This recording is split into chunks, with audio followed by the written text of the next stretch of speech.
Então, por isso que aí eu peço para todas e todos que estão presentes que escrevam lá boa noite, aí a gente já tem esse registro formal, né? Porque é necessária a frequência de 75% para o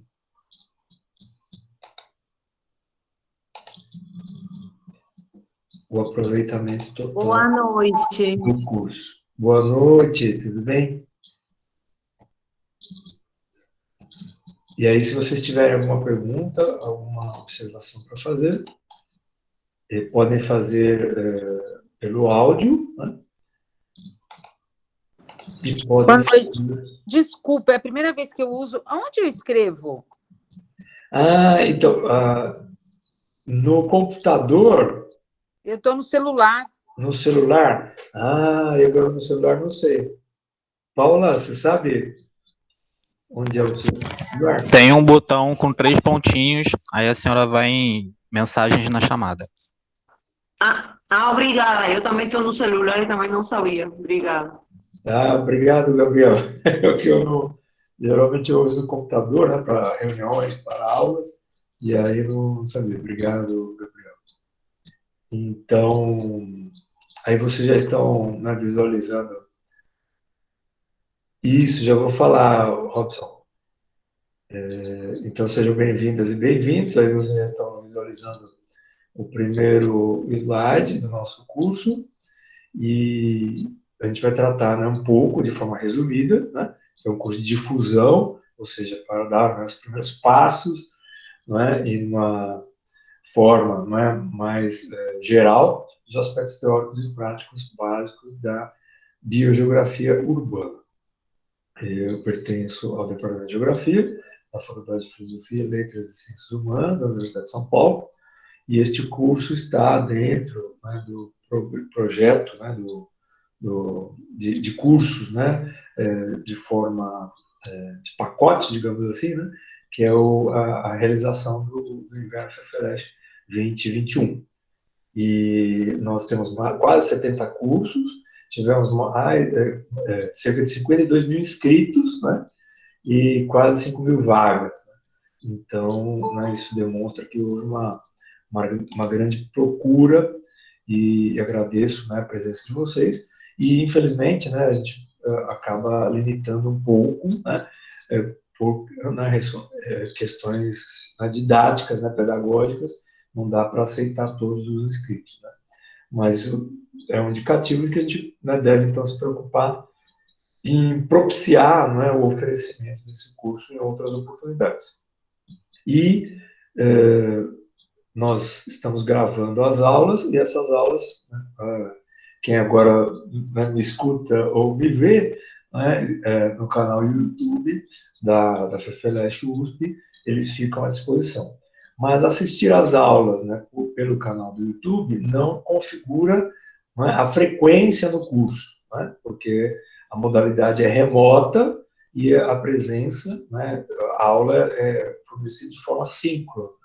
Então, é uma maneira, né, síncrona de a gente interagir, né, mas é uma forma de ampliar, né, a visualização do que a gente vai tratar aqui, deixando à disposição no YouTube, mas não dá direito ao certificado, certo?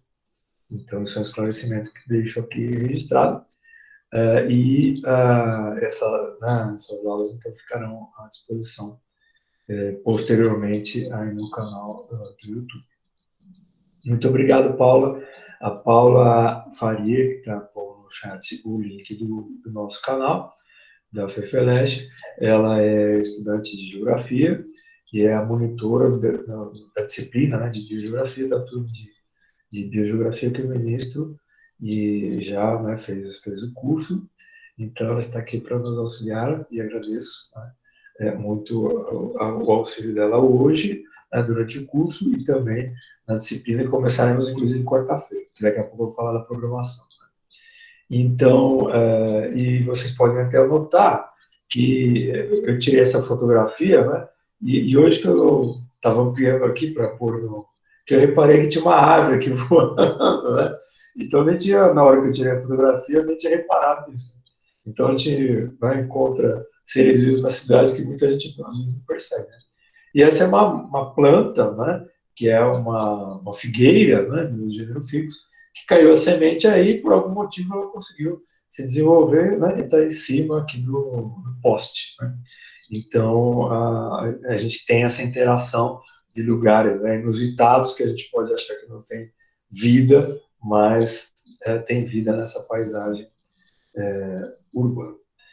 A nossa programação é a seguinte, né, hoje é uma aula para contextualizar, né, a biogeografia e a biogeografia urbana, né, na geografia.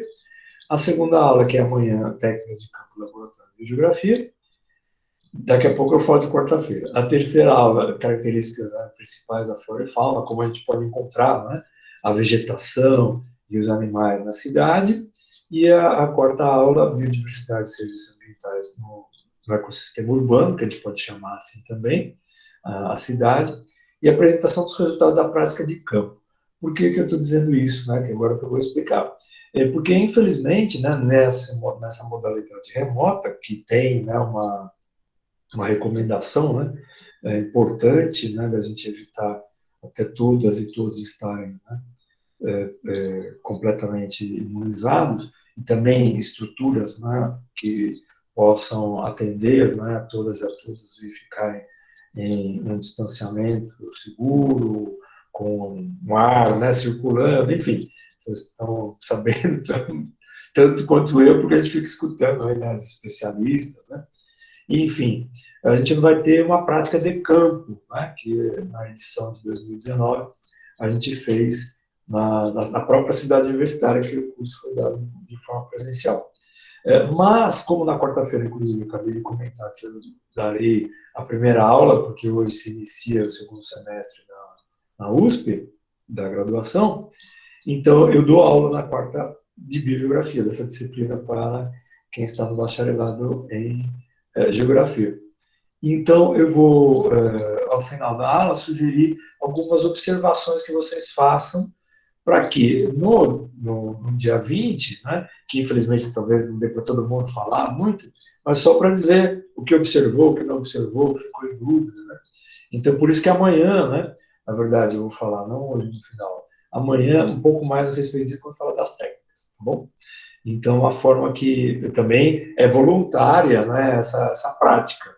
Ela vai ser individual, né, feita, né, vocês, né, onde estiverem, mas ela é voluntária, né, por isso que ela, inclusive, não está na carga horária do curso, né, porque é uma atividade que assim, não supervisionada, poderia até ter sido computada a carga horária, mas né, não é uma questão de vocês ficarem 2 horas fazendo essa prática, então ela é voluntária nesse sentido, certo? Deixa eu mudar aqui o...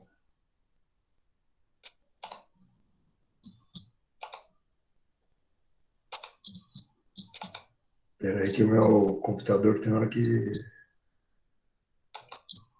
Ah, mudou. É que tem hora que é muita coisa, ele fica meio lento, né? Aí tem as referências bibliográficas, né? Que estão lá na ementa, né, do curso, na nossa programação. E, né, como eu fiz na outra vez, né, a gente está numa plataforma, né, vocês se inscreveram numa plataforma da USP, e a gente está nessa plataforma, né, do Meet, que é do Google.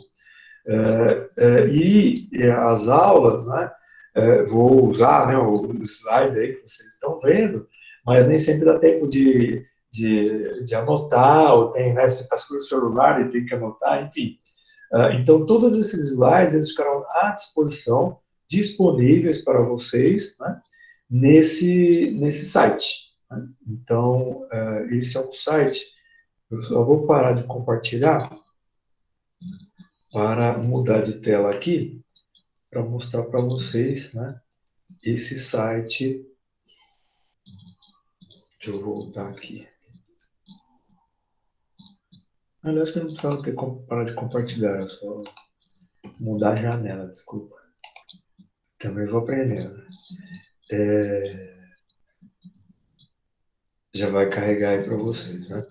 Então, esse site é um site que, inclusive, né, por por isso é importante, né, a participação da monitoria, né, como a gente tem hoje a Paula aqui. Uma turma, né, uns anos atrás, um aluno que era monitor, ele falou, professor, por que você não faz um blog? Ele falou, eu não sei disso aí, né? E aí ele, né, criou um blog nessa plataforma. Eu ainda já até fiz um curso na USP para migrar, né, porque a plataforma do WordPress é uma linguagem, a plataforma dos sites da USP é outra linguagem. Até fiz um curso lá, mas acabei não tendo tempo, né? Então, eu atualizei aqui, né, algumas coisas, mas eu coloco, né, algumas notícias, né? Então, tem, né, algumas coisas que ele mesmo, né, já tinha colocado, né? Que tem alguns links aqui, que são válidos, né?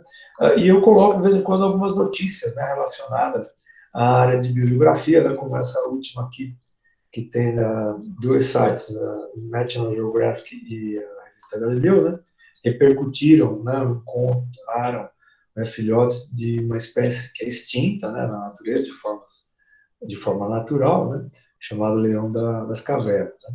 Então eu coloco aqui, né, essas questões, essas curiosidades, né, relacionadas a essa questão da biogeografia.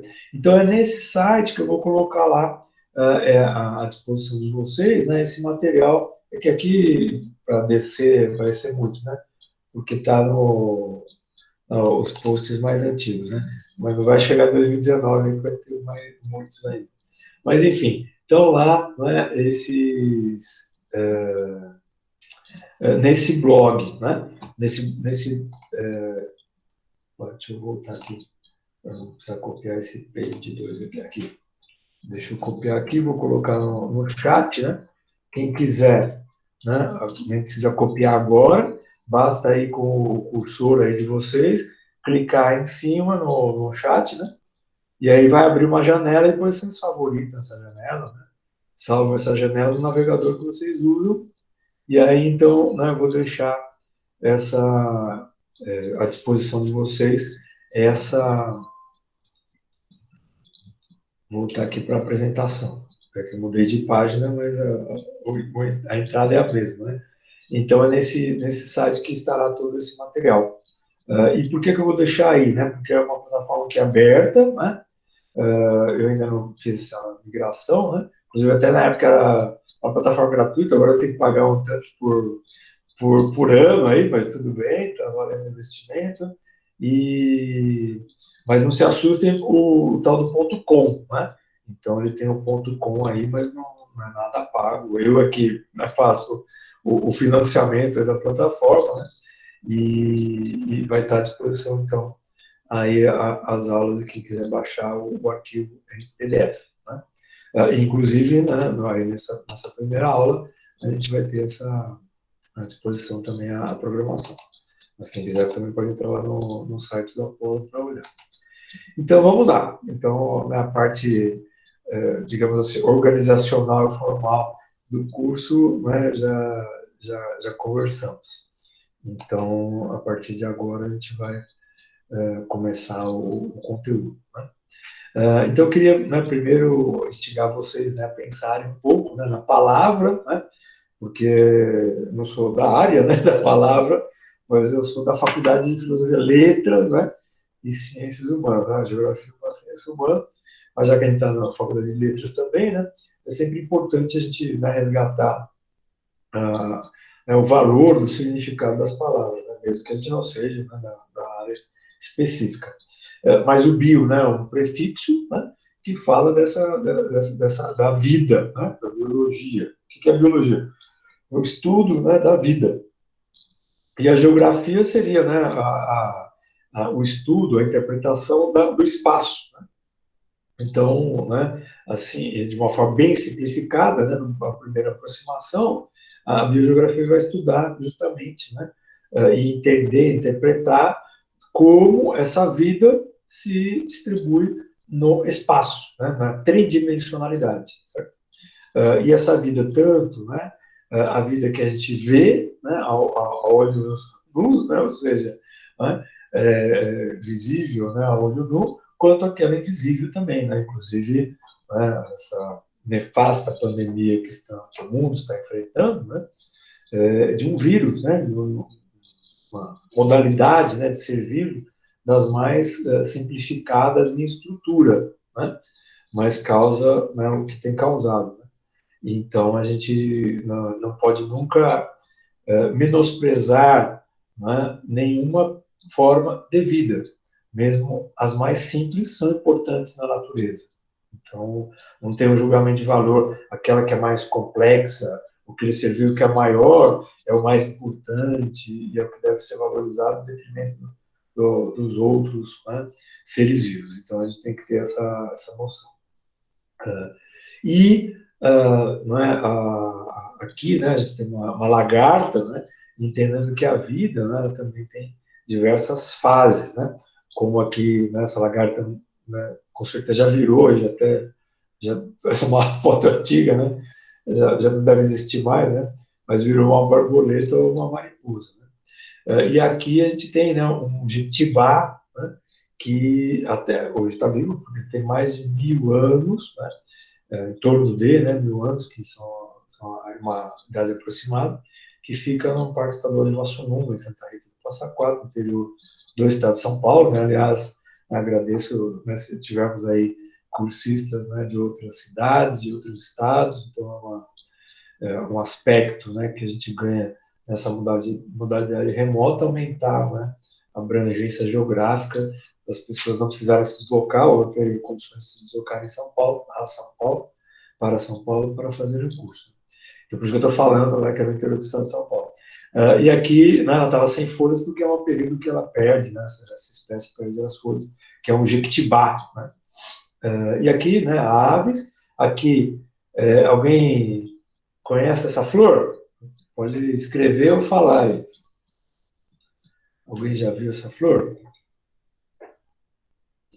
Ah, Curitiba, Maceió, legal. Estou vendo aqui no chat agora.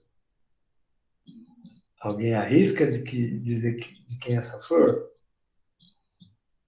Não é obrigado, não está valendo nota. Orquídea? Então, Gabriel, obrigado. E parece mesmo orquídea, né? Mas na verdade não é. É uma flor do pau-brasil, né? A árvore que batizou o nosso país, né? Mas é uma árvore que fica muito alta, e geralmente a gente não vai ver, né? As flores, é difícil de ver, né? Mas parece mesmo uma orquídea, porque a orquídea geralmente elas têm uma pétala, né? Que é diferenciada, e justamente ela tem, né? Essa flor, sim, 4 pétalas, e essa diferenciada com esses tons, né, vermelhos. E então aqui pus para a gente apresentar aí a flor do Pau Brasil. E aqui, né, uma pantera, né, uma pantera negra, que ela está em cativeiro, né, no chama Bosque dos Jequitibás, inclusive, né, mas lá em Campinas, né. Hoje eu não sei se ela está lá em cativeiro, né, mas a gente tem, né, algumas plantas, né, e alguns animais que estão fora do local, né, digamos assim, de nascimento, né, da evolução da vida. Né? E o cativeiro, no caso animal, né, o zoológico, ou no caso de plantas, né, o jardim botânico. Bom, isso era só para mostrar, essas fotos estão todas, são todas de minha autoria, né? Então eu gosto muito de fotografia e gosto muito da natureza, então eu tento alinhar, né, as coisas. Nem todas as fotos que eu vou mostrar para vocês são, né, da minha autoria. Mas só para, né, continuar essa parte introdutória, né? A biogeografia, ela está no nosso dia a dia, mas que muita gente não repara, né? E obviamente não é obrigado a reparar, né? Mas a biogeografia, tanto a geografia e outras ciências, né? Elas dão informações, dão base para algumas das, digamos assim, informações jornalísticas que a gente tem acesso no nosso dia a dia. Né? Peguei um exemplo, né, que é muito triste, muito trágico, e que mostra, né, a importância de a gente conservar a natureza. Né? Foram, né, a gente teve, né, também na Amazônia, a gente falou mais da Amazônia do Pantanal, mas tivemos também na Mata Atlântica, né, a ocorrência de muitos incêndios. Né? E aí tem duas reportagens, né, de setembro do ano passado, né, praticamente um ano atrás, falando, né, dessa questão do fogo, né, que assolava aí o Pantanal e essas matérias de setembro, né, falando que há 2 meses já ocorria, né, e afetou, né, cerca de 25%, né, estava marcando 15%, mas até 25%, né. E aí estava falando, né, do maior felino das Américas, né, em meio aos incêndios, né. Então, a gente está falando de algumas coisas, né, ligadas à biogeografia. Falando do Pantanal, falando, né, do felino, e que é o maior felino das Américas, né. Então, quais são, né, as informações biogeográficas aí, né? Tem até uma questão, né, no FUVEST, de anos atrás, que né, fala dessa questão dos domínios de natureza, né, ou chamados biomas, né, do Brasil, e fala aqui, né, dessa região. Nesse mapa não aparece, porque o professor Aziz Absabi, que é autor dessa proposta, desse mapa, infelizmente já falecido, né, ele achava que o Pantanal era mais classificado como uma paisagem de exceção, uma área de transição. Mas esse mapa, que é do Ministério do Meio Ambiente, no IBAMA, né, se trata como biomas brasileiros e o Pantanal como sendo um dos biomas, né. Então ele tem toda essa, né, distribuição, e aqui está falando, né, um dos biomas do Brasil, né. Então aqui Pantanal, Cerrado, Amazônia, Caatinga, os ecossistemas costeiros, né, a Mata Atlântica, os Pampas e a Mata das Araucárias, né, que está aqui destacado em preto, é um tipo, né, que nessa classificação de Mata Atlântica.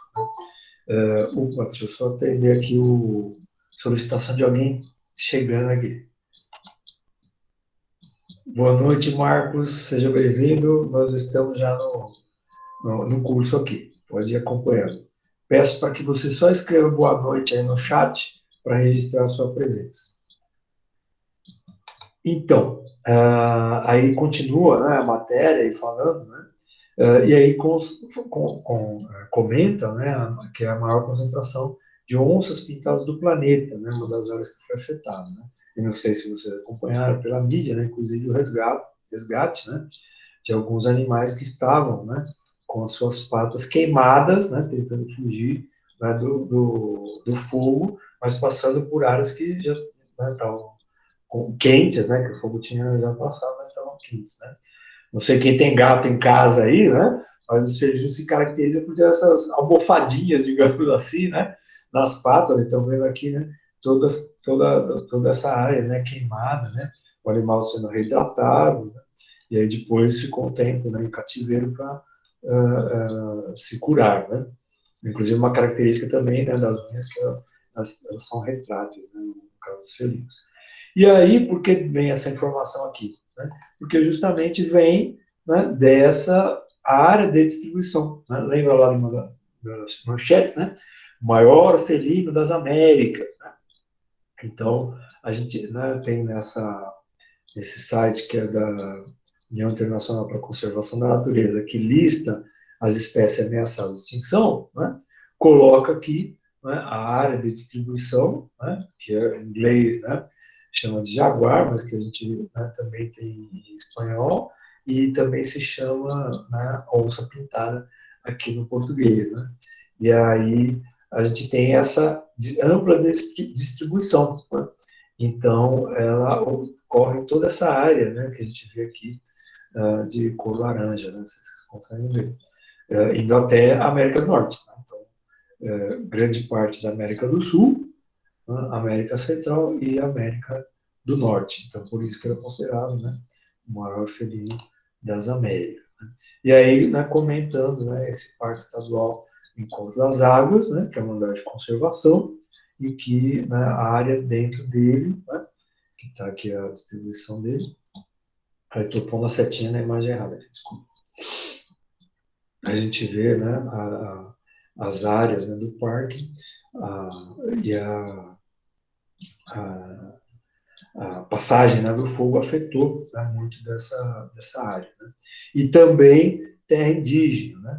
Então, a gente está num curso de biogeografia urbana, né, mas introduzindo a biogeografia, então a presença, né, humana, né, nas etnias indígenas, ela exerce, né, uma ação muito importante da conservação da natureza. Né?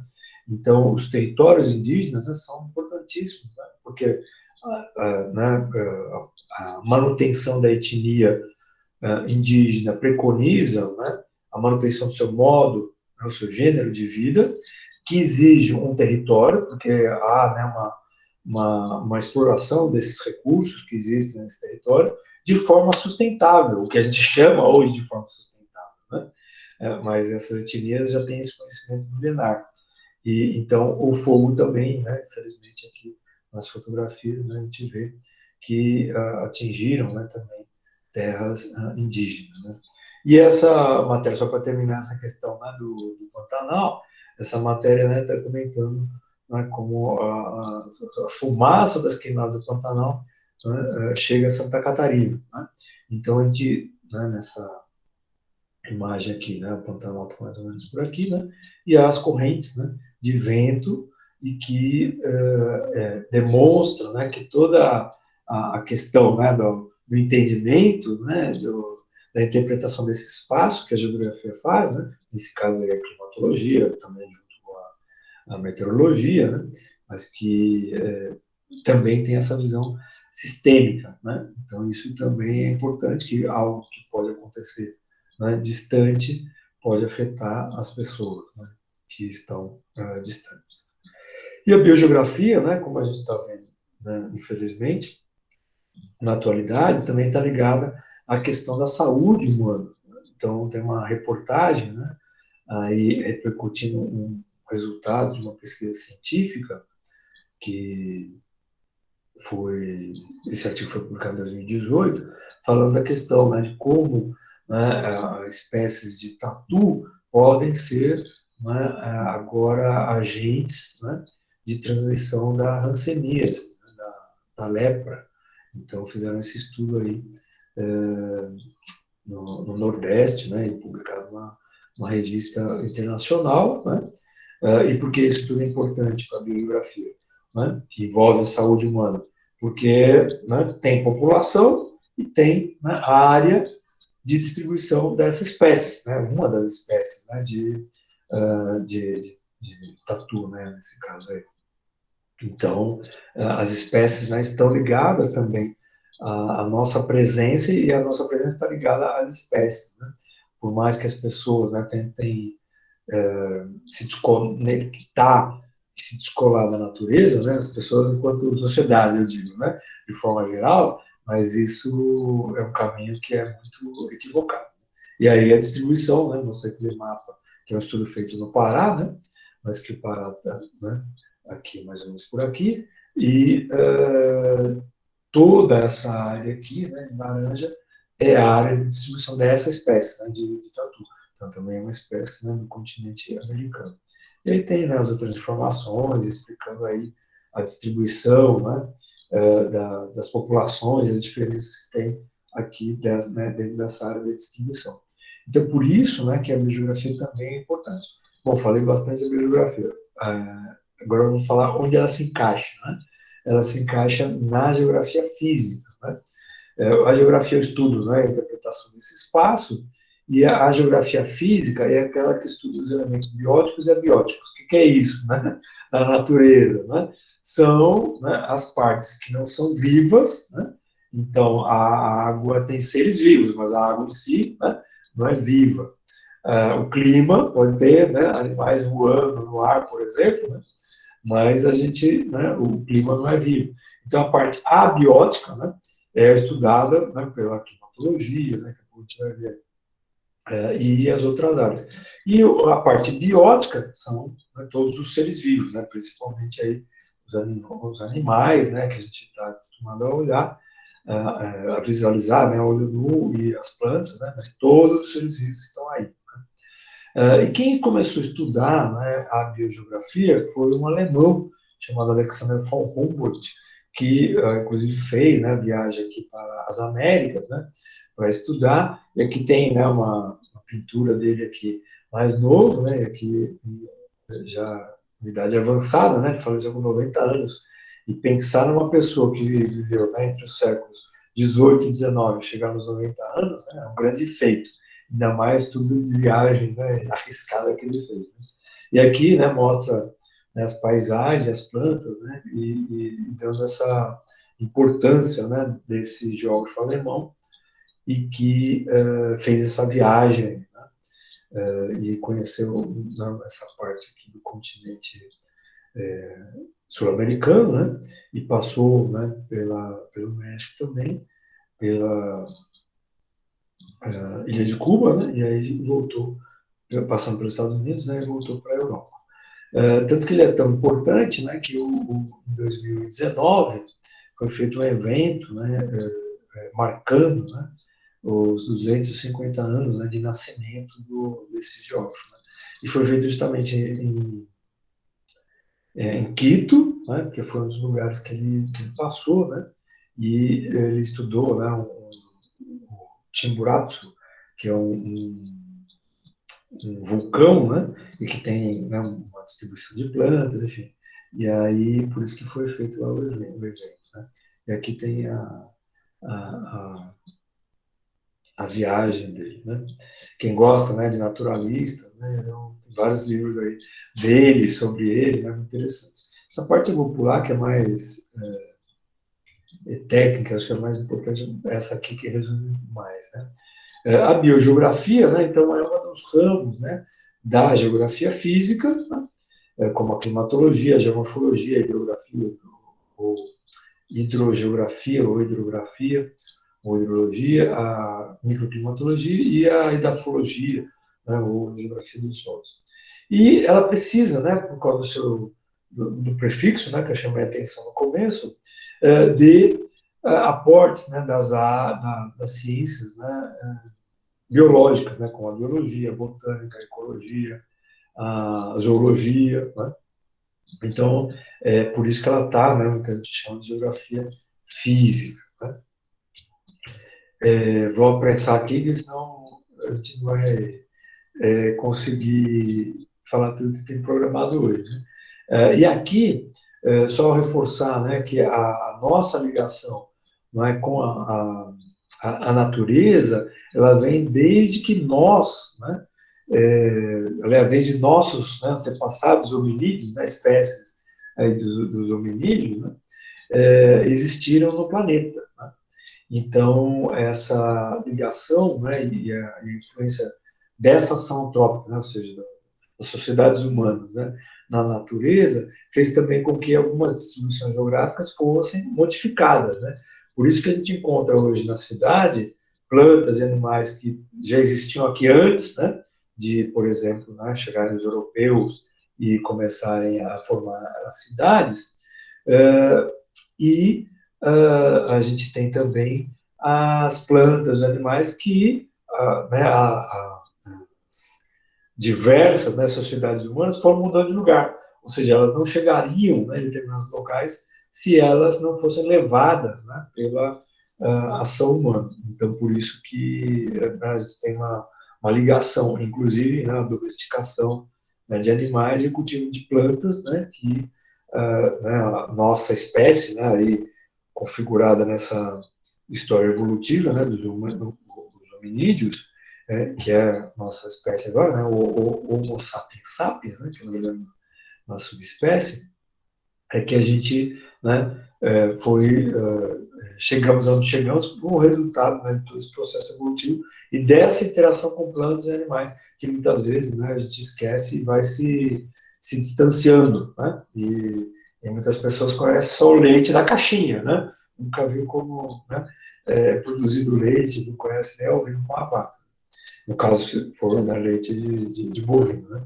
E aí tem essa reportagem, né, também da BBC falando, né, de uma tribo, né, na África que se alimenta, né, da mesma forma há cerca de 40 mil anos, né, porque eles estão até antes, né, da domesticação dos animais, da agricultura, eles, né, utilizam a caça como modo de vida, né. E a ciência brasileira, né, ajuda, né, a entender essa jornada, né, do gênero humano. Essa figura é uma figura que eu tirei, né, de uma reportagem do jornal da USP, né, e que saiu, acho que em julho de 2019, e que fala, né, dessa busca de indícios, né, dessas rotas migratórias, né, que permitiram a distribuição, né, do Homo sapiens sapiens aí por todo o planeta. Né? Então, a nossa espécie, né, também ela está, daqui a pouco a gente vai falar disso, também está passível, né, também de ser estudada pela biogeografia. Bom, falei do Humboldt, né, mas na verdade, né, antes do Humboldt, né, até essas outras espécies, né, de hominídeos, elas tinham, né, interesse em saber direito onde estavam as plantas e onde estavam os animais. Mas essas inquietações, né, eu falaria agora, me restringir, né, só ao que aconteceu, né, no mundo ocidental e de influência cristã e não aí um aspecto religioso, mas é que até o século XIX, né, antes desses cientistas, né, como Humboldt, buscarem outras explicações, as narrativas bíblicas eram utilizadas pela ciência para explicar por que existiam plantas e animais distribuídas aí pelo mundo, inclusive nossa espécie. Né? Então, só que essas narrativas, né, dentro do cristianismo não são únicas, né, no cristianismo. Isso é algo, né, que as sociedades humanas procuraram sempre, né, interpretar e achar respostas. Né? Então, por exemplo, no hinduísmo, a Shiva, que é essa divindade hindu, ela tem os poderes de criação e destruição do universo. Então, essa divindade é que seria responsável pela criação dos, né, seres vivos no planeta.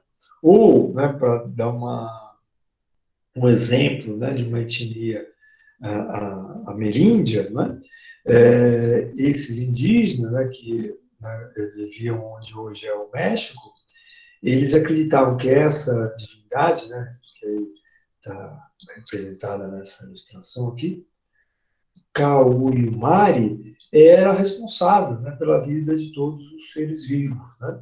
Então, só estou pegando essa narrativa bíblica porque é que na ciência ocidental é a que foi, né, de maior influência. Mas para vocês, né, perceberem que essas explicações, né, de como a vida se fez e como ela se distribuiu, elas, né, foram sempre buscadas por diversas sociedades, diversas etnias.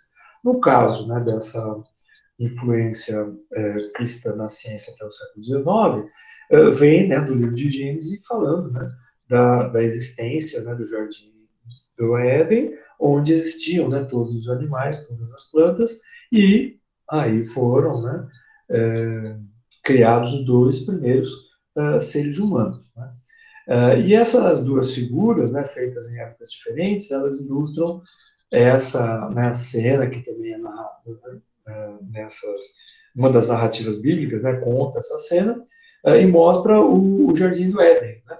Só que aqui ainda numa visão muito ainda eurocentrista, né, como a natureza, né, podada, aqui a maçã, né, a gente vê o céu. E aqui esse outro artista, né, representando como se fosse uma floresta tropical, totalmente, né, que cerrada, né, a árvore aqui é como uma árvore qualquer, né, e que também aí aparecem os frutos, né, que seriam, né, de maçã.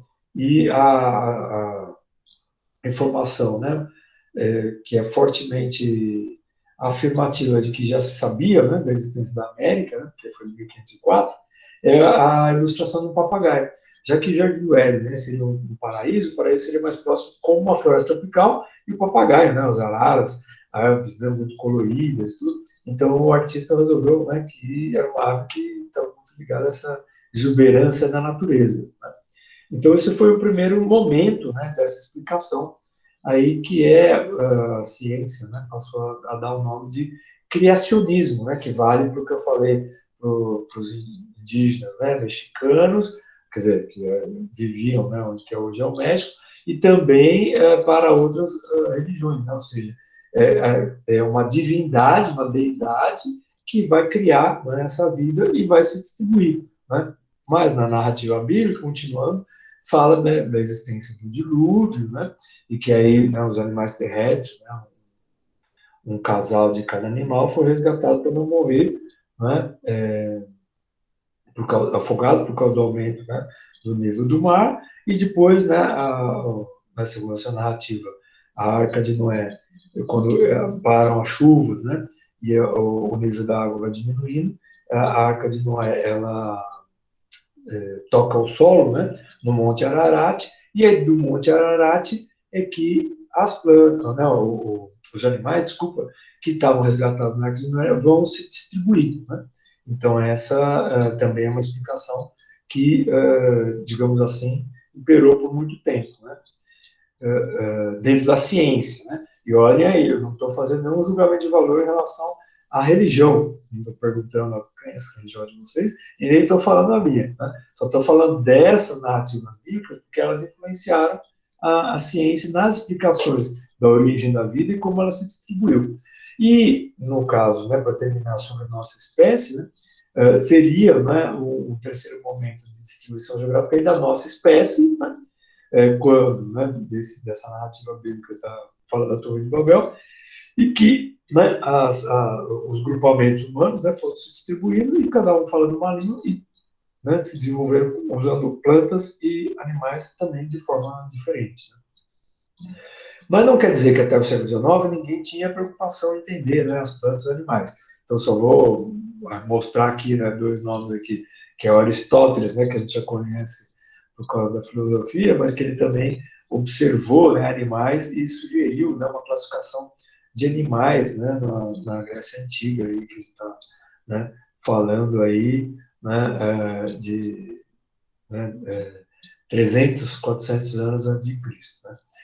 E o Plínio Velho, já na era cristã, né, no século I, né, foi o primeiro a elaborar um sistema de classificação de plantas. Né? Então, são, né, duas coisas que eu achava importante de falar, que é uma inquietação, né, de entender a origem da vida e a distribuição, né, das plantas e animais, existe há muito tempo, em várias religiões, em várias etnias, né? E que essas explicações, que tem um cunho que a gente chama de criacionista, elas influenciaram, né, as ciências até o século XIX. A partir de então é que a gente, né, e eu aqui como, né, professor, né, estou falando o que a ciência fala. Né?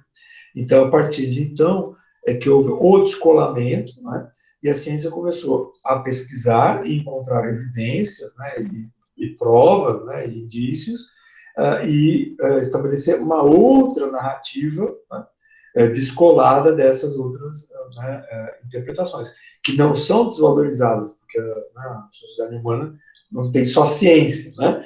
Só que a ciência dá essas explicações de acordo com os fatos. Né? Aí tem vários autores que dão, né, explicações, dão definições sobre biogeografia, né?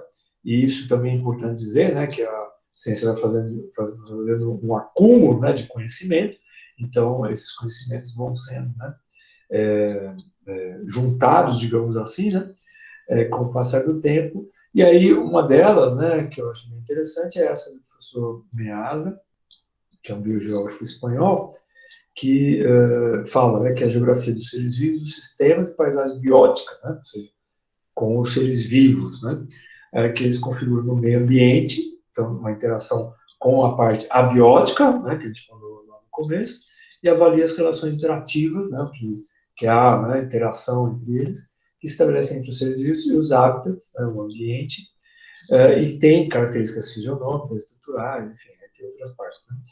E o importante, né, é que ele ressalta que há uma dinâmica temporal, né, por isso que a gente sabe, né, que hoje a gente não tem mais os dinossauros, né, porque os cientistas, né, foram descobrindo, né, os fósseis e percebendo que os fósseis tinham ossaturas, né, tinham estruturas de animais que não existiam mais na face da Terra. Então, eles existiram antes, né, dos animais que existem hoje. Então, tem uma dinâmica temporal também, além da dinâmica espacial. Né? Então, tem uma escala de tempo aí. Né, o conjunto, né, dos seres vivos, que a gente pode chamar de biota, eles são um patrimônio natural e cultural. Por quê? Alguém sabe por que come arroz e feijão? Sendo que na Europa eles não vão comer arroz e feijão como a gente come aqui. Né? Então tem um hábito cultural. Então, é um patrimônio natural e cultural também embutido, né, nas sociedades, e por isso precisam ser planejados e sofrer uma gestão, né? Então, por isso que a vida na cidade, que a biogeografia urbana estuda, ela também, né, deve ser considerada, né, como as plantas e os animais que vivem nas cidades devem também ser alvos de planejamento e gestão para eles existirem, para coexistirem na nossa, junto com a sociedade humana. Né? Aí só outras explicações, né, que depois, quem quiser olhar lá com mais calma os slides, né, nós mostrando as principais áreas aí que vão dar informações importantes para o entendimento, né, da distribuição das plantas e animais na escala espacial e na escala temporal, que quem faz isso é a biogeografia. E numa divisão, né, em relação aos seres vivos que ela estuda, a gente pode dividir em fitogeografia, né, o fito lembra de plantas, né, então de fotossíntese, fito, né, então a gente lembra que a fitogeografia estuda a distribuição espacial das plantas, né, ou da flora, né. Então a gente fala de plantas, pode chamar de flora, né, ou vegetação, certo? Uma dica legal, que a gente sempre confunde, né? Flora e fauna, né? Que são os nomes aí. Flora é o conjunto das plantas e vegetação, fauna é o conjunto dos bichos, né? Dos animais. Então, uma dica legal para diferenciar, flora, lembra que palavra? Flor, né? E quem dá flor, né, são as plantas, né? Aqui o girassol, aqui uma que chama ninféia, aqui uma flor do lótus, aqui uma flor de um cactus, né, de uma cactácea. Então, flora trata de flor. Se trata de flor, quem dá flor é planta, então flora é planta, é vegetação. Então, a fitogeografia, né, estuda a distribuição da flora e suas relações. E a zoogeografia, né, é que vai estudar a fauna, né? Então, a fauna, aliás, tem um ser mitológico, né, grego, que chama fauno, né? E é metade gente, metade bicho.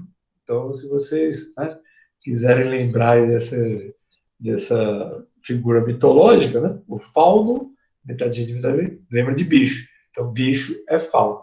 E quem, né, dentro da biogeografia que estuda essa distribuição é a zoogeografia. Então, isso é uma divisão, né, que a gente pode encontrar também por aí. Aí eu vou deixar, né, todas essas informações. Ah, professor, mas por que o senhor está deixando, né, não está lendo, né, não está comentando? É porque justamente, né, um curso que a gente, né, não vai se aprofundar muito, são as bases principais. Mas eu vou deixar, por isso, né, quem quiser se aprofundar, vou deixar lá os slides à disposição. E aí, quem quiser, né, mais detalhes, né, pode encontrar lá. Né? Ela tem diferentes enfoques, né, que é enfoque sistemático setivo e enfoque causal, né, que é uma outra divisão, que basicamente são o seguinte, né, o enfoque sistemático descritivo, né, é organizar, né, e sistematizar, como a gente organiza livros numa biblioteca. Né? Então, vou deixar aí para depois quem quiser se aprofundar. E o enfoque causal é entender as causas, né, que já se diz. E aí a escala temporal é importante, porque a gente pode fazer um estudo, né, biogeográfico numa escala de tempo não muito longa, né, que pode ser de dezenas, centenas de anos. Né? Aí ficou desconfigurado, não sei porquê, mas depois eu vou, quando eu salvei, não está desconfigurado. Mas eu vou arrumar para depois deixar à disposição para vocês. Né? Então o tempo, né, mais curto a gente chama de perspectiva ecológica, e para descobrir as causas ecológicas, né, da distribuição de plantas e animais. E quando a gente fala de um tempo, né, mais longo, milhares, milhões de anos, a gente fala de uma perspectiva histórica. Né? Então aí tem vários exemplos, né, que inclusive, né, é nessa parte que estuda a biogeografia, né, histórica, né, que vai, né, por exemplo, aqui,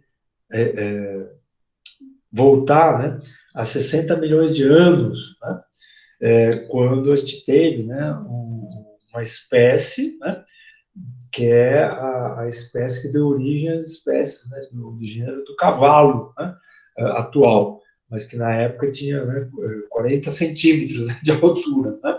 Então, como se fosse um pet, não um cachorro. E aí, aqui, né, algumas podiam ter até só 20 centímetros de altura. Então,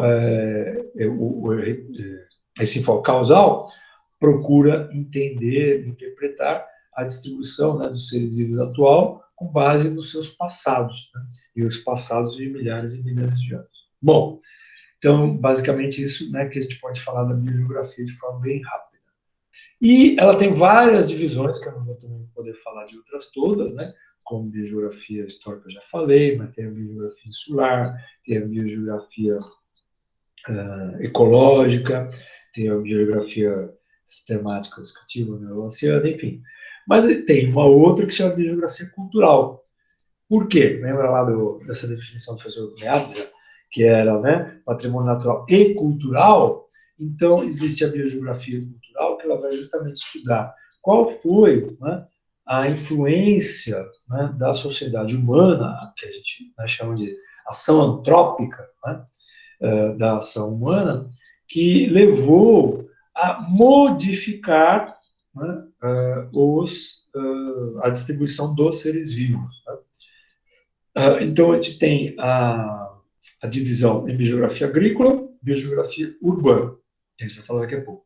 Mas tem dentro da biogeografia cultural uma que a gente pode encaixar, que é a biogeografia humana. E por que a gente encaixa, mas fica mais ou menos assim, né? Encaixou, mas não encaixou muito. Por quê?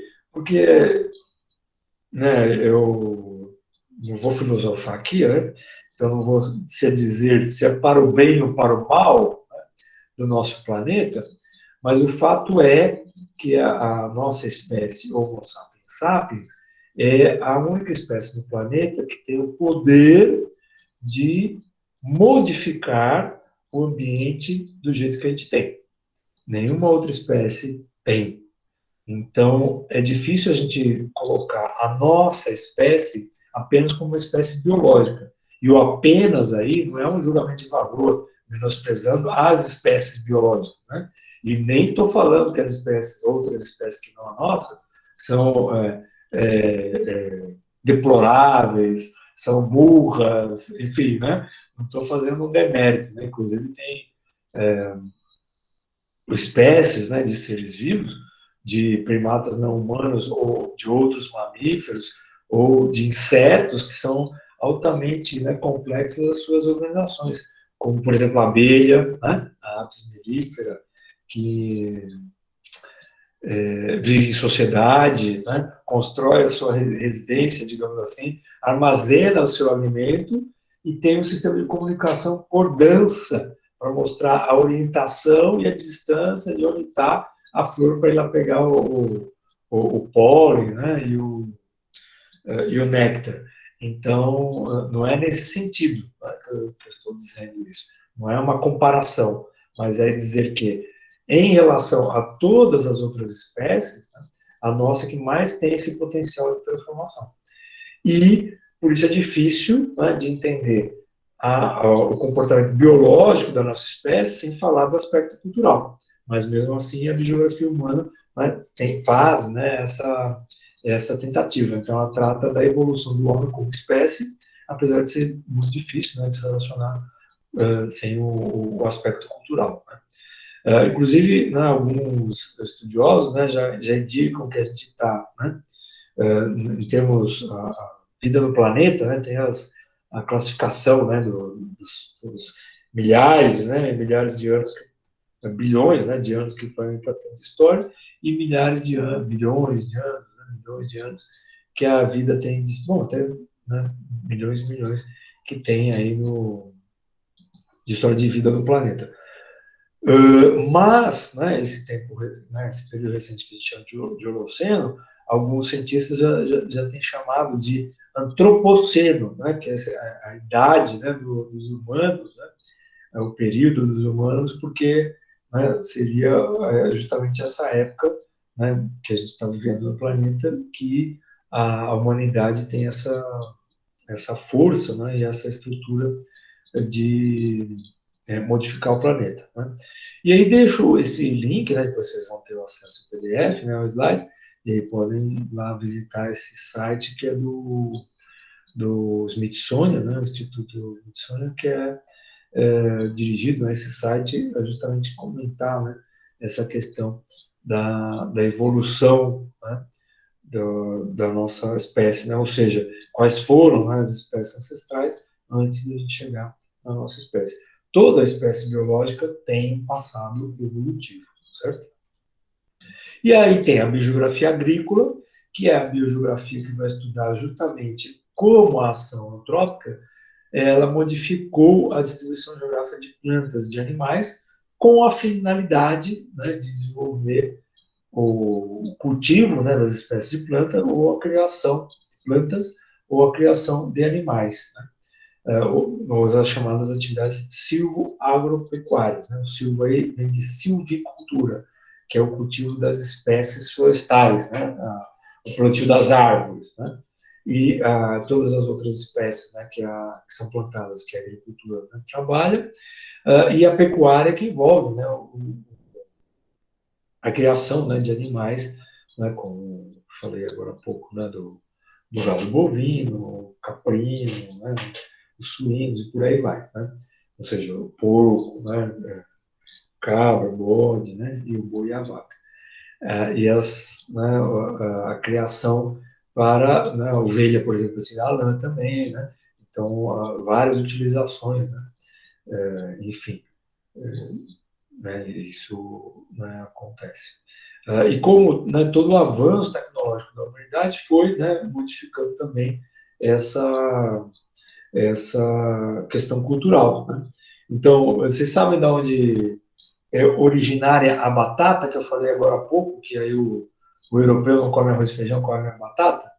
Alguém chuta aí? Oh, estava vendo agora aqui. Temos Feira de Santana, opa, que beleza. Nossa, deixa eu parar, fazer um. Daqui a pouco vocês respondem a batata. Espera aí. Deixa eu ver aqui, perdi que eu não li tudo isso aí. Maceió, legal. Curitiba, Belo Horizonte, São Bernardo, João Pessoa. Oh, legal, eu gostei disso aí de escrever aí. Quem não escreveu, pode escrever aí, que eu gostei. Fica tudo armazenado no nosso chat lá. Espírito Santo, Serra, Rio, São Gonçalo Rio também, Feira de Santana, Bahia, Rio Novo, Minas Gerais, Santo André, Belize, Pará, olha que bacana, que legal. Tem o reino isso, os reinos dos fungos, né? Tem o reino dos protozoários, né? Tem vários, né? Tem o ramo, né? Dos seres vivos que são as bactérias e os vírus, né?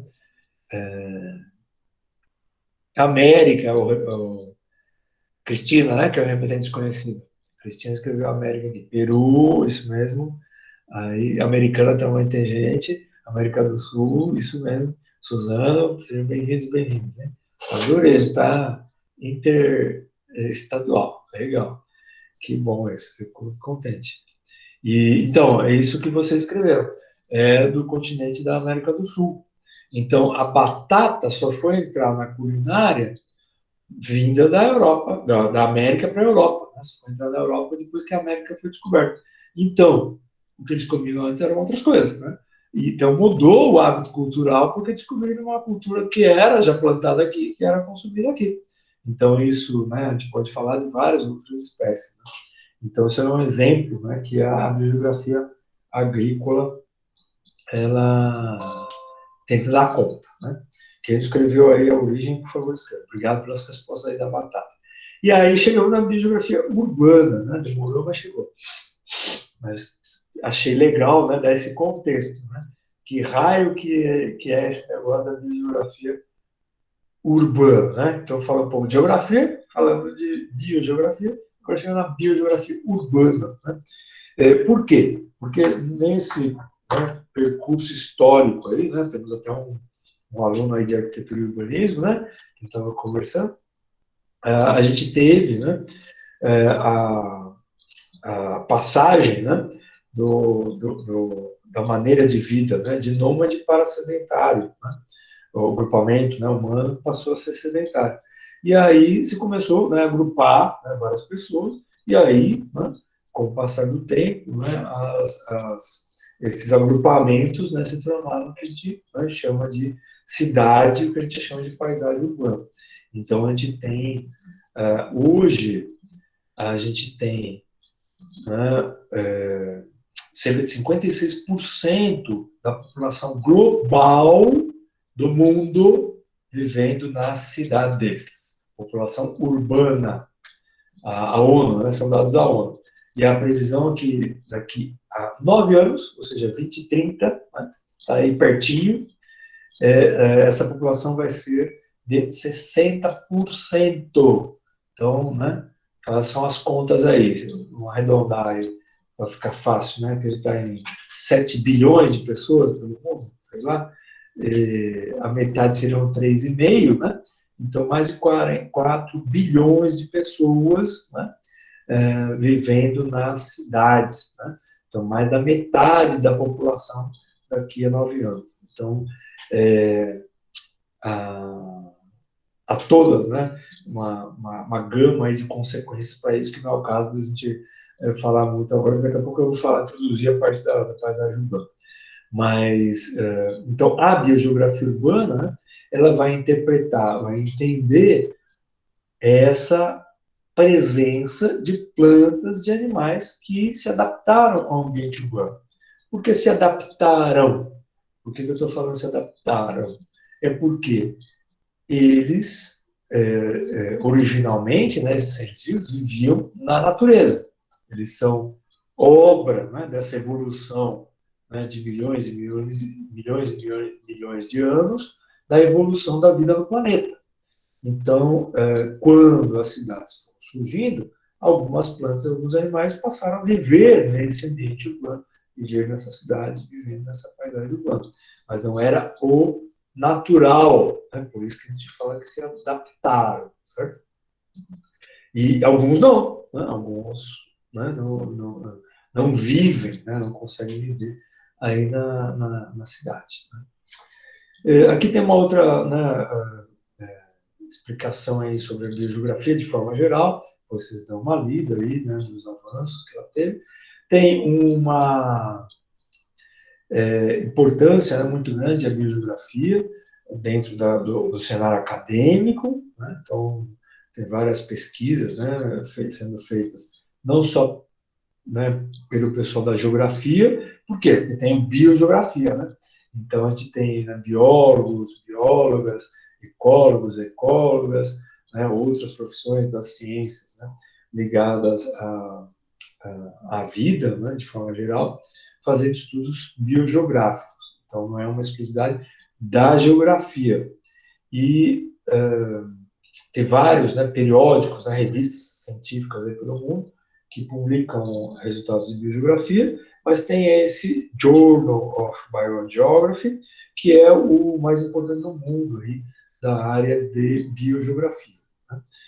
Peguei como exemplo. Né? E para mostrar para vocês, né, que a biogeografia é muito importante. Né? Então, esse periódico, né, internacional já existe há 48 anos, né, e publica um número, né, novo por mês. Né? Aí está, né, falando aí da publicação do número 9, né, aí deste ano. Então, né, o 48º, né, volume anual dessa revista.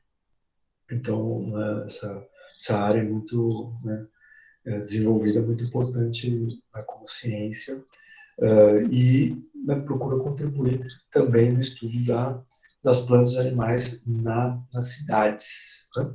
Então, nesses últimos minutos, eu queria, né, retomar um pouco, né, e entender um pouco, né, essa questão de como assim, né, como plantas e animais conseguiram se adaptar, né, a esse ambiente que parece tão, né, artificial, e né, por causa dessas construções, né, que são feitas pela sociedade. Né. Lógico, a gente tem diversos, né, estilos, né, de construção, mas os que imperam hoje são nas grandes cidades, né, que eu falei aí, essa população urbana, né, mundial está se concentrando nas megas, nas cidades que a gente chama, né? Nas grandes regiões metropolitanas aí, mundiais. E São Paulo é uma delas, né? E aí peguei uma foto aí em preto e branco e uma foto aí colorida mostrando aí dois diferentes, né, pontos aí da cidade, né? Enquanto, para quem não é de São Paulo, né, essas fotografias aí do centro, né, da cidade de São Paulo. Esse é o nosso Empire State, né? Um prédio aqui, né? Que era de um banco, que era do Estado, né? Que depois foi vendido, do prédio do Banespa, né? Mas que mostra, né, uma época de construção, e quando o centro da cidade era o centro econômico, né? Do município de São Paulo, né? E aqui eu peguei uma outra foto, né? Com as torres aqui, as antenas, né? Que mostra aqui a região da Paulista, né? Que também é uma área não tão central, né, do centro histórico da cidade, mas que também se tornou central. Então, essa paisagem urbana vai se modificando com o passar do tempo, em relação ao seu, né, ao seu arranjo, a sua densidade de construção, seu tipo de construção. E isso também, né, vai influenciar, vai modificar a distribuição de plantas e de animais, favorecendo ou dificultando, né? E aí, nessa evolução, né, de vida aí no planeta, as cidades, né, elas vão surgir, né, muito, muito, muito, né, recentes, né, em toda essa história, né, de evolução da vida no planeta, né, no que eu acabei de falar, né, que se em algumas, né, áreas, né, da ciência já dão um nome, né, de antropoceno, que pode ter, né, começado a ser entre 3 séculos atrás, né? Alguns autores falam que é a partir de 1800, por causa da Revolução Industrial, enfim, tem uma série de questões, mas o fato é, né, que eu peguei essa imagem aqui, que mostra, né, esses círculos aqui, né, mostram as nossas ações enquanto sociedade humana. Então, tudo que a gente tem de ação que modifica, né, o ambiente. Então, a mudança, né, do clima é uma delas, né? Então, não é só, né, essa consequência, né?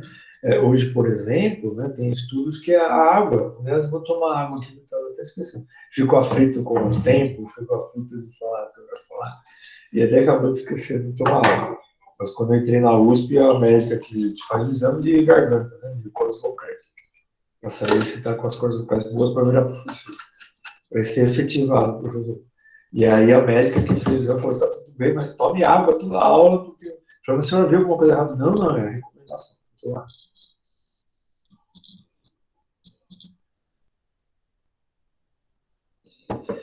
E eu estava esquecendo. Esqueço até de respirar, né, cara? Então, eu não compro água mineral, porque tenho uma posição em relação a isso que não vai dar tempo de falar aqui. Mas eu tenho um filtro aí, um negócio que eu consumo água da Sabesp filtrada, né? Mas tem pesquisas que já conseguiram encontrar, né, micropartículas, né, de plástico na água. Né? Então, a gente vai na praia e tem microplástico, que a gente acha que é grão de areia, mas não é microplástico. Então, a gente tem várias ações no planeta que são, né, muito preocupantes. Né? Peguei aí de exemplo a produção de lixo. Né? E aí eu vou deixar, né, esses links aí para quem quiser se aprofundar, né, essas definições, né, uma revista, né, internacional importante, né, que é a Science, né, na escala global, um artigo, né, falando sobre o antropoceno, tem uma revista, uma matéria na revista USP, né, que falava disso também, aí o site do INPE, enfim. E aí vou deixar, né, para vocês essa questão. E essa, né, influência, né, essa opção, né, da gente viver, né, aglomerado nas cidades, produziu, então, né, e agravado isso no antropoceno, ou seja, potencializado isso no antropoceno, produziu as paisagens urbanas, né, que são o quê? são complexos de paisagem natural com paisagem cultural. Por quê? A gente fala, né, do urbano de uma forma geral, mas tem, né, vários tipos de cidade. Né? E dentro da própria cidade, a gente também tem uma heterogeneidade de construção. Né? Então, tem um aspecto cultural, né, socioeconômico também. Né? Então, ela não é, quando a gente fala de paisagem urbana, né, dá a ideia daquelas primeiras fotos que eu mostrei lá de São Paulo, né? Mas não é bem sempre só aquilo, né, que a gente tem. É uma paisagem heterogênea, porque tem remanescentes de paisagem natural e tem, né, formações, né, construídas também diferentes. E essa imagem é uma imagem que é uma foto, uma mosaico, né, de imagem de satélite, né? Então não é uma imagem de satélite que foi tomada de um lance só. Por quê? Porque a gente sabe, né? Que são às 9 horas da noite, lá no Japão, 9 da manhã, por exemplo, né? A gente brinca, né, dessa questão, porque o mundo, né, no seu movimento, ele vai, né, tendo diferentes horas, né, no mundo. Então, o mundo não está no escuro, não, no mesmo tempo. Então, foram capturadas nessas imagens de satélite, né, nas partes do mundo, quando estavam de noite, né, e aí foi feito esse mosaico, essa montagem, mostrando como é o mundo, né, num lance só aí, né, mas não é a realidade, mas num lance só a gente pode ver como é o mundo de noite. Né? E essas imagens satélite, né, elas capturam justamente as luzes que as cidades emitem. Né? Então, grosso modo, é um mapeamento aí dessa distribuição dessas cidades no planeta, né? Que usa essa tecnologia da iluminação noturna. E a gente vê, né, aqui os Estados Unidos, né, aqui no Brasil a gente vê bem, né, marcadamente aqui o estado de São Paulo, né, as áreas litorâneas, né, as principais cidades. Olha a Europa, né, a gente vê praticamente todo o contorno, né, do continente europeu. Aqui a gente vê, né, essa cobrinha aqui, né, o Vale do Nilo, né, a gente vê, né, dois países, né, que são os mais populosos do mundo, a China e a Índia, só que a China tem uma distribuição irregular, né, sua concentração de cidades, e na Índia a gente tem uma distribuição mais homogênea. As ilhas, né, o Japão, as ilhas do Japão aqui, né, os grandes vazios, né, demográficos aqui na Austrália, né, e as concentrações também no litoral, como a gente tem aqui na América do Sul, enfim. Então isso, né, mostra que aquele contingente, né, de população está vivendo aí concentrado nessas luzinhas que a gente está vendo, né? Capturadas aí pelas imagens satélites. Aqui é aquilo que eu comentei com vocês, né? E numa projeção, né, até metade, né, desse século, mostrando que a tendência é de que a gente teve aqui, né, aqui metade aqui 2008, 2007, né, metade da década de 2000 para 2010, né, a gente teve o cruzamento das curvas, né? Ou seja, a população urbana passou a ser maior e a população rural, né, passou a se estabilizar, né? A tendência de se estabilizar de 2050. E exponencialmente, ou seja, uma curva também, né, inclinada para cima, quer dizer, que está crescendo, né, de uma forma rápida, né, e constante, né, a população urbana. Né? Não é que eu não atualizei a aula, não. Né? Na ONU, né, que é a área lá que trabalha com isso, que é a Organização das Nações Unidas, né, aí para o desenvolvimento, né, tem um estudo sobre a população. E aí eles têm, né, a publicação, né, dos dados do ano anterior. Mas o último, né, que tem é que saiu em 2019 com os dados de 2018. Oi? Tem uma pergunta? Olha, eu vou pagar aluno ali. Ah, ela só gasta? Oi, tem algum áudio vazando aí? Pode fechar o áudio, por favor? Obrigado. Pensei que estava perguntando, mas quando quiser pode perguntar, não tem problema. Então, ainda não tem os dados, né, atualizados lá, e obviamente por causa da pandemia. Né? Mas nesses últimos dados, né, 2018 fazem essa.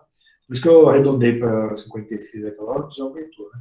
Mas que aqui é dados de 2018. mas a projeção, né, continua em 160. E aumenta o número de cidades com maior número de pessoas. Então, isso também vai acontecer. Né? E muitas cidades estão, né, sujeitas a alguns riscos, né, ambientais.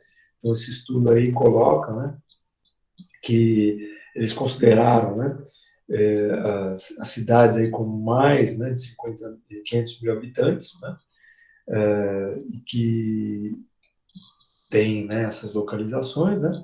Então, o tamanho da bolinha, né, é o tamanho, né, da população, né, que é 1 milhão ou mais, né, de pessoas, e aqui, né, eles consideraram 6 riscos, né, 6 tipos, né, de desastres ambientais, naturais, né, desculpa, que são os ciclones, né, as enchentes, as secas, os terremotos, né, os movimentos de massa, né, os escorregamentos, né, os deslizamentos, e as erupções vulcânicas. Né. Lógico, aqui a gente, no Brasil não tem algumas dessas coisas, ainda bem, mas mesmo assim a gente tem.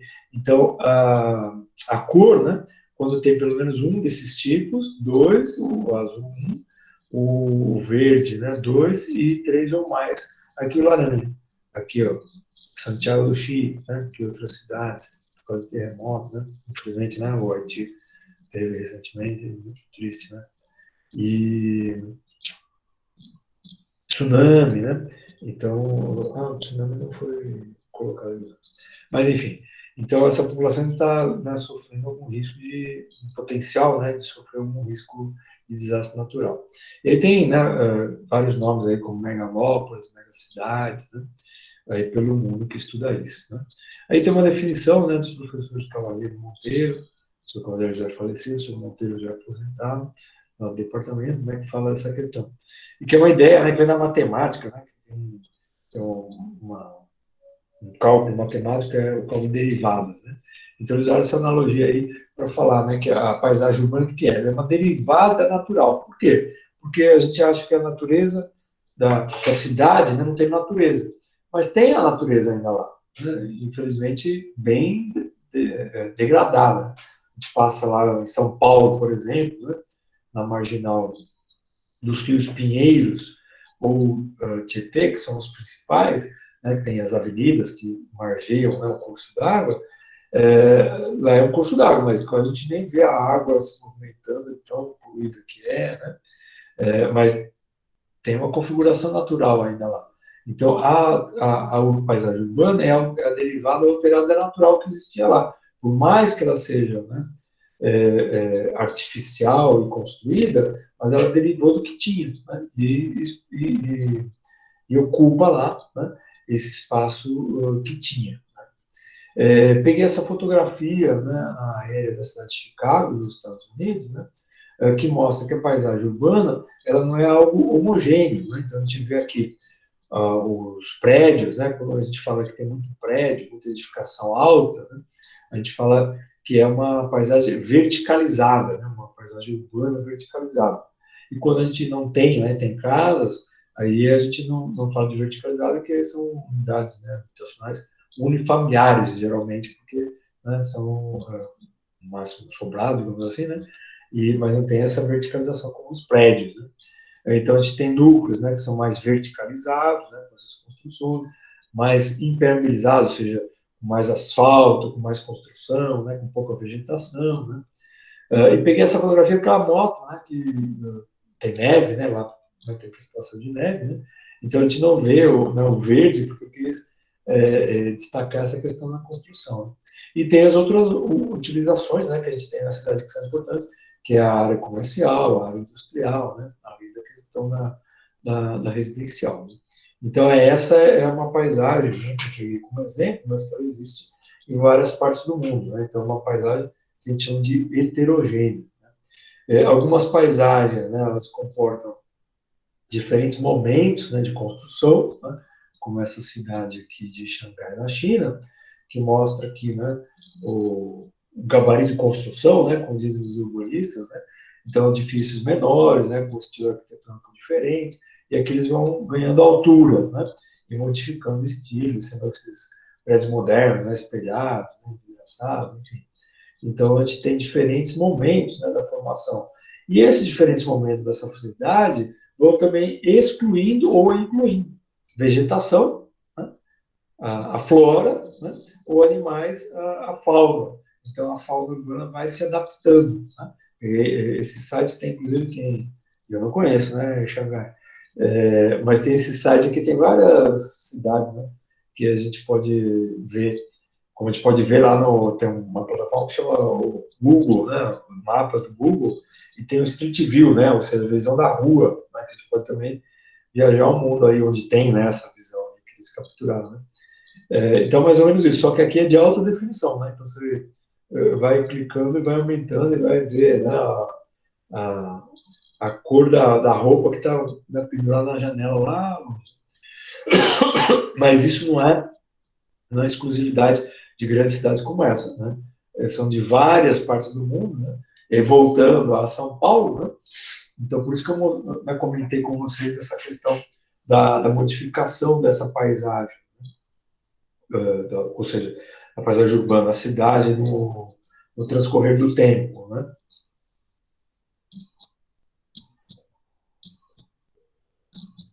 Tomando uma água aqui. A fotografia aí, em preto e branco, né, mostra a cidade. Eu peguei no site, né, mas não tinha aí a data da fotografia, né, mas a abertura, né, da Avenida Paulista ela tem mais de 100 anos. Né? Então, aqui já é de uma idade, né, já tinha algumas construções, né, algumas casas, né, então era um uso unifamiliar residencial para uma classe, né, socioeconômica, né, abastada, né, e que já tinha, né, uma vegetação já, né, desenvolvida, a vegetação dos jardins, enfim. Né? Então, imagine, né, a gente não está ainda falando, né, dos aspectos de características da vegetação, né, ou seja, da flora e da fauna que existem na cidade. Mas dá para imaginar só pela fotografia, né, pelas duas fotografias, na verdade, que a gente está vendo, essa, né, quantas plantas existiam, quantos animais que a gente não vê aqui, obviamente, mas que a gente infere, quanto mais tem na quantidade de vegetação e diversidade de vegetação, mais tem bicho, mais tem animal associado a essa vegetação. Quanto maior a diversidade de plantas, né, teoricamente, a gente vai ter maior diversidade de animais. Então, quando tem vegetação, mais vegetação e diversidade de plantas nessa vegetação, mais a gente vai ter fauna associada, mais bicho acontecendo, ocorrendo aí.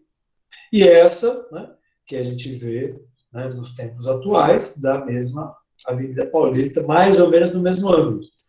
Né? Nessa aqui dá para ver muito bem, né, que é uma parte aqui, né, mais elevada da cidade de São Paulo, do município de São Paulo, que é o Pico do Jaraguá. Inclusive, é uma unidade de conservação, é um parque estadual, né, uma área protegida, que a gente chama. Né? Né, a gente nem vê a antena que hoje em dia tem lá, né? Que não tinha ainda, né? E aqui a gente vê lá no fundo, né? Até o Pio de Arara tem uma antena. Aliás, fiz trabalho de campo já com os alunos da disciplina de biogeografia também. Já fiz de visita para lá, de paisagem também, enfim. Então, a gente nem vê aqui, né, o Pico do Jaraguá. Então, é uma transformação muito drástica, por quê? Né, independentemente de falar, né, do que era mais bonito, né, em aspecto de construído, né, não é nesse sentido que dá para a gente falar também, mas não é nesse sentido que eu queria, né, destacar com vocês, por causa do objetivo do curso, né, de falar de biogeografia urbana. Né? Então, o que a gente vê aqui, né, mesmo sem dados, né, mas intuitivamente, é que tem menos planta, né? Tem menos vegetação. Então, se tem menos vegetação, tem menos bicho, tem menos fauna. Então, a transformação da paisagem urbana, ela também vai modificar a distribuição de plantas e de animais na paisagem urbana, na cidade. Então, essa transformação também tem consequências para a distribuição de plantas e de animais. E, inclusive, né, para quem não conhece, né, aqui a realidade, né, de São Paulo, né, aqui não sei se dá para ver, né, mas tem aqui umas coberturas, né, e aqui uma outra aqui, são as entradas para o metrô, né? Então, na verdade, até o subsolo aqui da Avenida Paulista, ele é ocupado, né? Se vocês, né, repararem, que também, né, não é tão de perto assim, mas quem já passou por lá, talvez deve ter reparado ao vivo, mas não sei se dá para ver aqui, ó, mas não tem poste, não tem fiação, né? Então, a fiação é toda subterrânea, né? De fiação, né, elétrica, cabos, né, de internet, enfim. O que a gente vê aqui, esses postes, né, são os postes que têm os semáforos, né, de trânsito aqui para o trânsito, pedestres, né.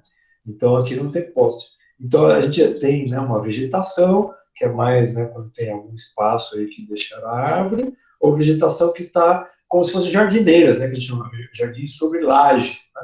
Não tem solo permeável, ou seja, não pode ter planta grande, porque não tem solo, não tem terra, né, embaixo desse jardim. É o metrô que tem lá, por exemplo, né? Então, né, imaginem essa, né, modificação, né, tamanha modificação que ocorreu aqui, dessa avenida para essa avenida. Quer dizer, mesma avenida, né? Para essa época, para essa época. Então, a gente tem uma modificação da distribuição de plantas e animais, conforme a gente vai tendo a modificação da cidade e da paisagem. Já estou acabando a aula. Aí, né, vários exemplos dessas cidades, né, como em Hong Kong, também tem um site aí que pode, né, uma figura que pode visitar isso aí que eu comentei.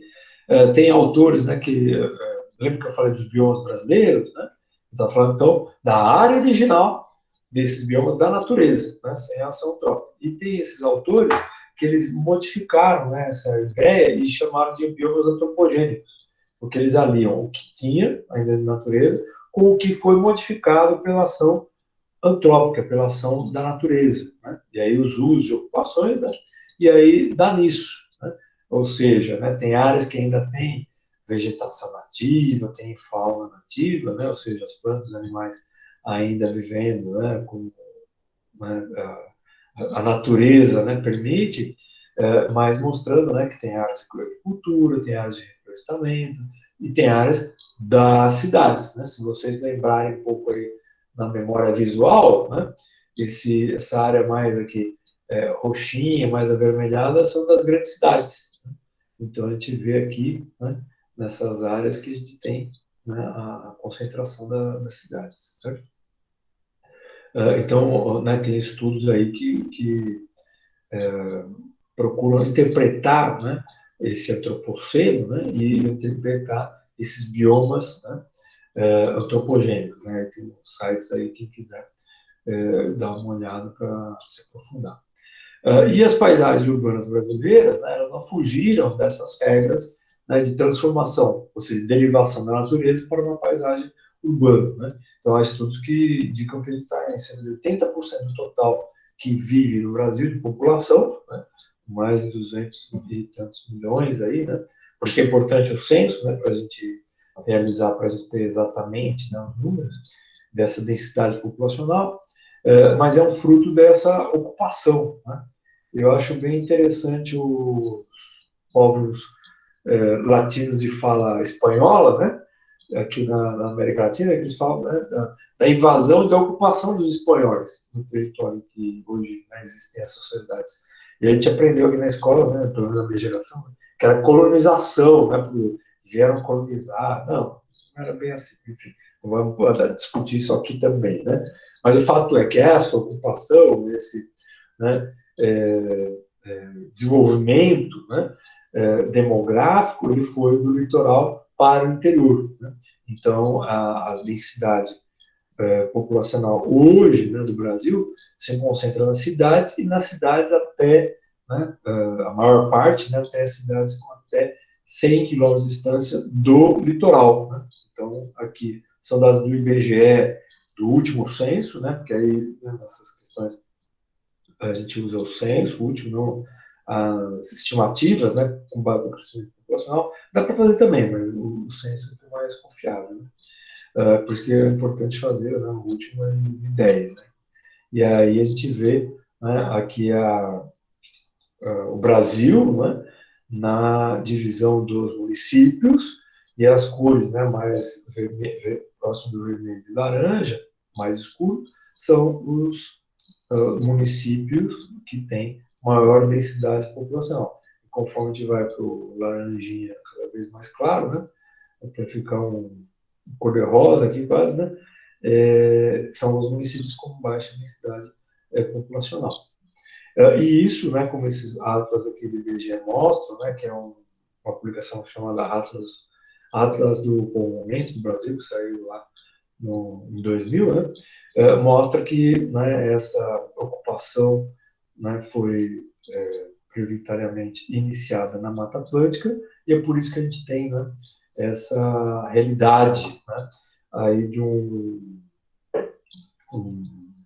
organização, né, que faz esse mapeamento, né, o mapa biomas, e aí mostra aqui, né, que hoje a gente tem, né, 13%, né, do território brasileiro ocupado, né, pela domínio, né, da Mata Atlântica, e 57%, né, da área urbana do Brasil encontra-se nesse bioma, né? Então, 57% de todas as cidades estão na Mata Atlântica. Olha só que concentração. Bom, aí eu deixo aqui para depois, né, vocês darem uma olhada, né? E só citando aqui dois, né, importantes cientistas brasileiros, um geógrafo, né, que eu falei, Carlos Monteiro, né, Carlos Augusto Figueiredo Monteiro, e ele, né, escreveu em algumas publicações: primeiro, a cidade é por excelência o lugar do homem na Terra, o seu habitat, na medida em que, né, o homem aí como humanidade, né, tô pegando literalmente o que ele escreveu, né, mas que essa sociedade humana escolheu, né, esse modo de agregação e escolheu a cidade para se concentrar. Por isso que acaba sendo, né, por isso que descreveu o lugar, né, aí por excelência. E que também a questão ambiental se associa intensamente à questão urbana, justamente porque daqui a 9 anos, né, 60% da população estarão vivendo nas cidades. E, lembra que eu falei do rio, né, poluído, aqui o Rio Pinheiros, aqui em São Paulo, né? Então, uma fotografia bonita aqui, né, do um amanhecer, acho que é o pôr do sol, pelo ângulo ali. E só que quem passa aqui tem uma ciclovia, tem uma linha de trem e tem uma avenida, né, marginal aqui. Quem passa aqui sente o cheiro, né, que não é muito legal. Então, né, por que tem poluição? Enfim. E aqui o Darcy Ribeiro, que escreveu, né, o Brasil nasceu já como uma civilização urbana, face daqueles mapas que eu mostrei para vocês, né? E, basicamente, né, a gente continua, né, modificando, né, essa paisagem, né? Então, aqui mostrando, né, que continua ocupando a margem do rio, né, suprimindo vegetação, né, que tinha mais, outra menos, enfim, uma série de modificações que vão acontecendo, né? E a paisagem urbana, e aí uma introdução para a gente aí retomar na quinta-feira, esse aspecto, né, mais teórico, quando eu vou falar de como a vegetação e os animais estão na cidade, que a cidade pode ser entendida como um ecossistema. E é um ecossistema que a gente chama de heterotrófico. Quer dizer isso na linguagem aí, que vem do grego, né? Heter vem de diferente, grego, latim, que eu também não sou dessa área, hein? Desculpa se eu falei besteira. Mas que vem, o hétero vem de diferente, né? E o trófico vem de energia, de alimento, né? Então, é um ecossistema heterotrófico, ou seja, ele não é autossuficiente, né? Não é autotrófico, né? Ele precisa de energia diferente que vem no sistema para o ecossistema funcionar, né? As plantas, por exemplo, fazem fotossíntese, elas produzem a matriz energética dela, que transforma a luz em energia química, né? Produzindo uma molécula de glicose na equação lá da fotossíntese, né? Então, ela produz açúcar, ela produz o seu alimento, a sua matriz energética, né? Então, é um organismo autotrófico, né? Espero que vocês tenham comido alguma coisa da aula, senão não vão desmaiar de fome ainda. Eu fiz uma boquinha, né? Porque nós somos organismos heterotróficos, nós não produzimos a nossa energia, a gente tem que se alimentar, né, para ter energia. Lógico, os outros nutrientes, né? Enfim. Então, fazendo essa analogia ao organismo, né, de um ser vivo, o ecossistema pode ser entendido também, né, como o caso da cidade, um ecossistema que precisa, né, receber energia, precisa de receber materiais. E também saem, né, algumas coisas. Aí uma figura, né, já da década de 70, né, do século passado, só que vocês que é uma preocupação já bem antiga, né, no estudo das cidades. Né? E o professor Aziz Absaber, né, publicou lá falando, né, que o urbano, né, tem entradas, fluxos de escadas que compõem um metabolismo, né? Então é um funcionamento, né, muito dinâmico. E a vegetação, né, e a fauna, né, estão, né, digamos, sujeitas a esse funcionamento. Aqui uma figurinha, né, mais antiga, mais nova, desculpa, que mostra, né, essas entradas, né, está no inglês, né, mas as setinhas mostram as entradas, né, e mostram, né, as saídas. Né. Então aqui está as setinhas aí entrando e saindo nesse ambiente, né, do urbano. E a cidade, né, de São Paulo e sua região metropolitana são uma dessas mega cidades. Né. Então aí uma imagem satélite diurna e uma capturada, né, noturna, né, para mostrar aí, né, para se localizarem, né, aqui é a região metropolitana de São Paulo, né, o município de São Paulo, que é na área central, que os municípios são 39 municípios conurbados, né, ou seja, você muda uma rua, outro lado da rua outra rua já é outra cidade, outro município. Né. Só um adendo aí. Quando a gente fala de geografia, cidade, geralmente a gente está fazendo usando como sinônimo, né, de zona ou área urbana. Então, cidade, ele está falando mais de onde está, né, a parte construída. Quando a gente fala município, é o território municipal. Então, o município ele tem a zona urbana, a zona de expansão urbana, a zona rural, certo? Então, é o município. Então, quando a gente fala prefeitura do município, é o mais correto. Então, por isso, né, fazendo uma adendo, de vez em quando a gente confunde mesmo, né? Mas aqui, no que eu vou falar, quando eu falar de cidade, é que eu estou falando da área urbana, do ambiente urbano, da zona urbana. Então, a gente, né, lógico que aqui na Mãe Satélite tem as divisões dos municípios, né? Então, está tudo junto e misturado. E aqui, né, aqui já é tá bem escuro aqui, já é o Oceano Atlântico, né? E aqui é o município de Santos, né, a Baixada Santista e outros municípios aqui, né, para vocês se localizarem. Tem várias, né, regiões metropolitanas no Brasil, né, e São Paulo é a maior, e hoje já se estuda até, no caso do estado de São Paulo, né, se usa um termo, né, que se chama macrometrópole, né, que pega não só, né, a região metropolitana de São Paulo, mas outras, né, regiões metropolitanas e aglomerados, né, aqui é a região metropolitana da Baixada Santista, né, e que aqui já é o Rio de Janeiro, né, e aqui pega, né, o interior de São Paulo, né, para mostrar a complexidade, né, dessa evolução da